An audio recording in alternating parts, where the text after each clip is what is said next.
Welcome to the deep dive. Today, we're sort of tackling this feeling about the UK. Why does it seem like things aren't quite working right? It's common sentiment, isn't it? It really is.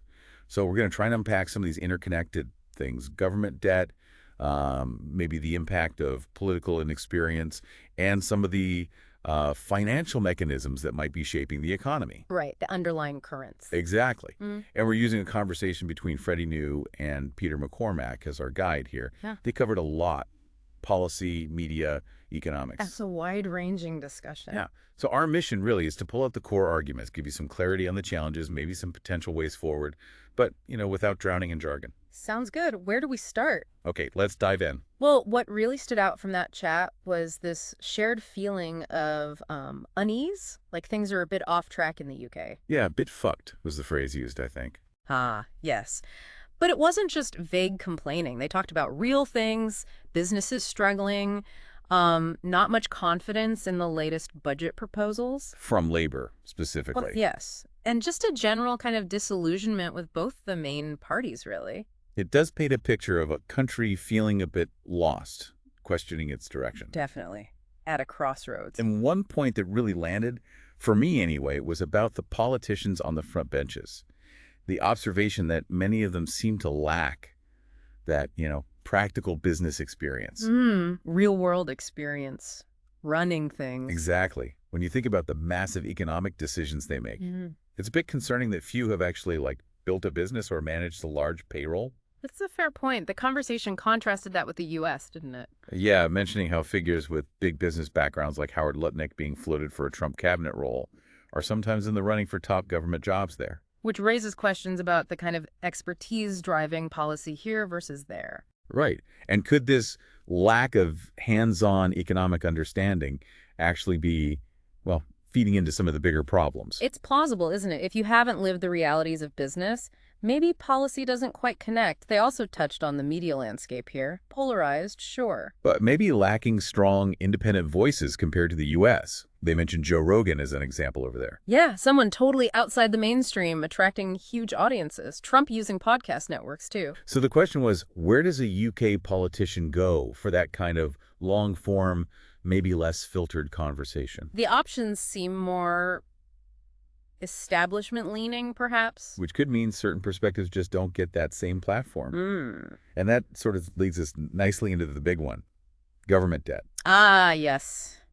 The elephant in the room. There's this real anxiety here bubbling up about the national debt just climbing and climbing, productivity growth lagging. And the government constantly needing to borrow more. And when someone like Steve Baker, a government minister, actually warns about a potential currency crisis, well, that gets your attention, doesn't it? It certainly does. It sharpens the focus. So what's the basic worry? Why is this level of debt such a concern? Well, fundamentally, it's about whether it's sustainable. Can the government actually keep paying it back? The nightmare scenario is a sovereign debt crisis. Meaning Investors just lose faith. They stop believing the government can or will repay its debts. And then what? Historically, one way out, or one way governments have managed huge debts is, currency debasement. Making the money worth less, basically. Exactly. Slowly eroding its value so the debt becomes, in real terms, easier to pay off. It's a subtle default, almost. Lynn Alden's phrase, "nothing stops it," kind of captures that feeling of inevitability some people have about this process. Right, and it's not just the total amount of debt, is it? It's the interest payments. Precisely. They talked about the coupon. That's just the interest rate the government pays on its bonds, its debt. Like the interest on our credit cards. Yeah, exactly. And as the total debt grows, just funding those interest payments gets harder and harder. Takes up more and more of the budget. It's a good analogy, because for us, for households, there's no magic money printer, right? We can't just create money to pay our bills. We certainly can't. But governments seem to operate differently. It's worth remembering, as they pointed out, that income tax wasn't always here. It was brought in for wars, initially. A temporary measure Yeah. became permanent. And funding wars by borrowing is always easier politically than hitting people with huge taxes immediately. True. So modern money, it's based on this idea of liability. Its value relies on the full faith and credit of the government that issues it. But that faith isn't infinite. Exactly. There's a tipping point. A point where the people lending the money, buying the government bonds, start getting nervous. And demand higher interest rates to compensate for the risk. Yes. Which is what happened with UK government bond yields, the 10-year gilts around the time of the Liz Truss budget. Those yields shot up. A sign of wavering confidence. Definitely. The analogy they used was stark comparing growing debt to smoking is like committing suicide slowly. Oof, yeah. Gradual but damaging. And the outcome might not be some sudden crash, but more like a slow decline. Things just stop working as well. More potholes, less maintenance. A general sense of decay. That feels depressingly plausible, actually. Yeah. Slow grinding down. Mm. Okay, let's shift gears a bit. They also spent quite a bit of time on private equity. Right. And this idea of vulture capitalism, as it's sometimes called. And the suggestion was that the Bank of England's policy keeping interest rates super low for ages might have actually, unintentionally, helped create an environment where some of these less beneficial practices could thrive. Yeah, that was the argument, that low rates fueled certain types of deals. So what's the basic mechanism they were describing? Well, the core idea is a shift in what private equity does. Originally, maybe it was more about turning struggling companies around, injecting capital, fixing them up. Which sounds positive. Potentially, yes, but there's been a big move towards what are called leveraged buyouts, or LBOs. Leverage meaning debt. Exactly. Buying a company using a lot of borrowed money.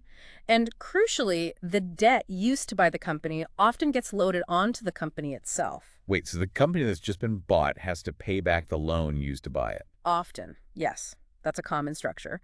And they use things like special purpose vehicles, SPVs, Okay. these separate legal entities to hold the acquired company, which can, some argue, help shield the private equity firm itself from some of the risk if things go wrong. Right. It insulates them. And they mentioned using loan notes instead of just equity. Yes, Wow. funding these SPVs with loan notes that carry high coupons, high interest rates. Which sounds like a way to get money out of the acquired company pretty quickly through those interest payments. That's the concern raised, yes, that it incentivizes extracting value rather than investing for the long term. And the examples they gave really drove this home. Thames Water. A big one. Privatized with no debt, apparently.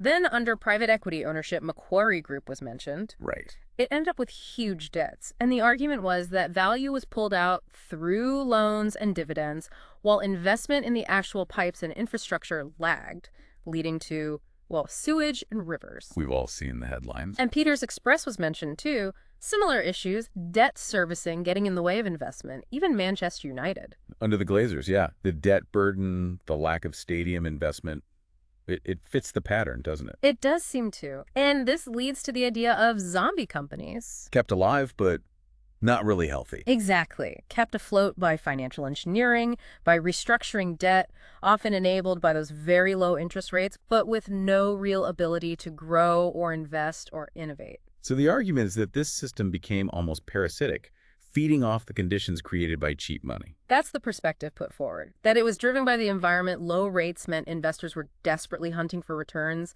anywhere they could find them. And maybe historically higher interest rates, say around 5%, acted as more of a natural brake on these kinds of highly leveraged activities. Potentially, yes. A natural cost of capital that makes you think twice.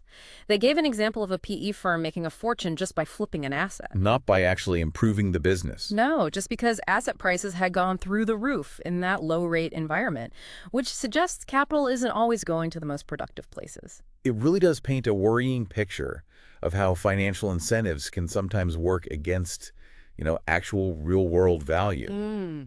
So, okay. We've got this complex mess. Huge government debt, questions about political experience, these potentially extractive financial practices. Where do we even start looking for solutions? What did the conversation suggest? Well, it touched on some really fundamental things. First off, the need for, better public understanding. Not economics, government, finance. How it all actually works. They pointed to low voter turnout, comparing the last election turnout to just after World War I, which suggests a lot of people are maybe switched off or feel like they don't understand it enough to engage. Or that it doesn't matter. Yeah. Yep. Disillusionment.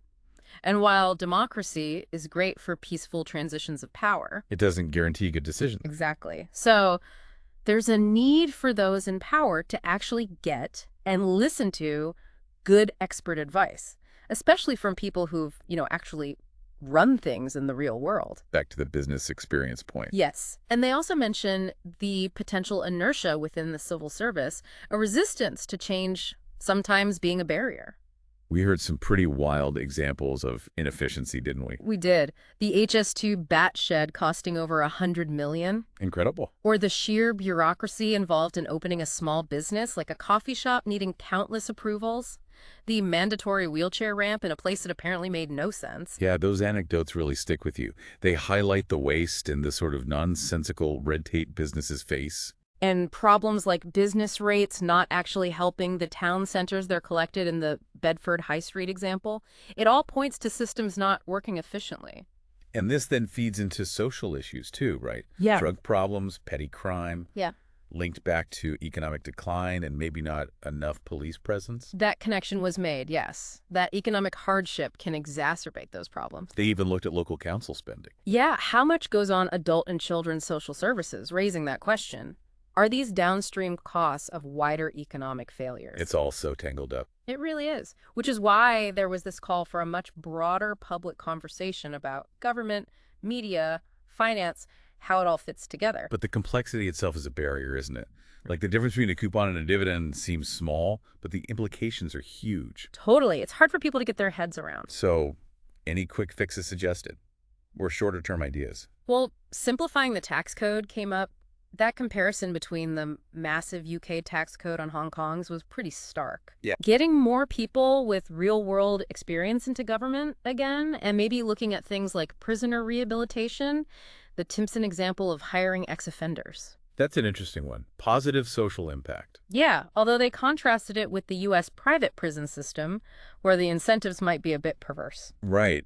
And drug legalization or regulation also came up as a potential way to tackle related crime and maybe raise revenue. It was floated as an area for debate, yeah. It all feeds into this underlying realization that maybe the people in charge don't actually have all the answers. Slightly sobering thought. Or the necessary experience sometimes. So if you're listening to this thinking, okay, it sounds like a mess, what are you supposed to do? Well, the conversation did lean towards a degree of, individual action, looking after yourself. Financially. Primarily, yes. Educating yourself about these forces, maybe thinking about where you put your savings, diversifying into different kinds of assets, perhaps. Hard assets were mentioned. Hard assets, yeah. Things that maybe can't be inflated away quite so easily. And be really cautious about taking on too much personal debt, not over-leveraging yourself. Learning from other countries' mistakes, maybe? Argentina was mentioned. As a cautionary tale, yes. What can happen with economic mismanagement? It underscores the need for individuals to be financially literate and proactive. And this whole environment of low interest rates for so long, it has pushed people towards alternatives, hasn't it? Absolutely. People needed to find returns somewhere. But then you get the regulatory hurdles. The UK's approach to Bitcoin, for instance. Cautious. Very cautious. The FCA being risk-averse, classifying it as this restricted investment, needing knowledge tests. Which seems odd when you compare it to how easy it is to access, say, highly leveraged betting products. Exactly. The inconsistency raises eyebrows, though apparently the Bank of England is more worried about stablecoins than Bitcoin itself. Interesting. But there are some positive signs. Dialogue with the Treasury. Yes, Tulip Sadiq engaging, so maybe attitudes are slowly shifting, possibly influenced by what's happening in the U.S. Okay, so that brings us to Bitcoin specifically as one of those potential alternatives. Right. The argument being, if you're worried about your traditional currency being diluted or debased over time, Because of all that government debt and borrowing. then moving some savings into an asset like Bitcoin with a fixed supply could be a way to protect your purchasing power, a potential hedge. Of course, there's still a fear factor, an education gap around new assets like this. Absolutely. It takes time for understanding and adoption to grow, but the low-rate environment definitely accelerated the search for options. And the UK maybe missed an opportunity to be a leader here, but perhaps things are slowly changing on the regulatory front. Perhaps. Dialogue is happening, which is a start. Okay, so let's try and wrap this up. We've done a real deep dive here into, well, a lot of interconnected issues. Government debt, political experience or lack thereof, economic decline, how finance like private equity works, or sometimes doesn't work for the wider good. It's definitely complex stuff, but hopefully understanding how these pieces fit together or rub against each other is valuable. Absolutely vital, I'd say. So here's a final thought to leave you with, something to mull over. Given all these challenges we've talked about, the pressures on traditional systems, both economic and political, what kind of fundamental shifts, really fundamental ones, in how we think and act might be needed?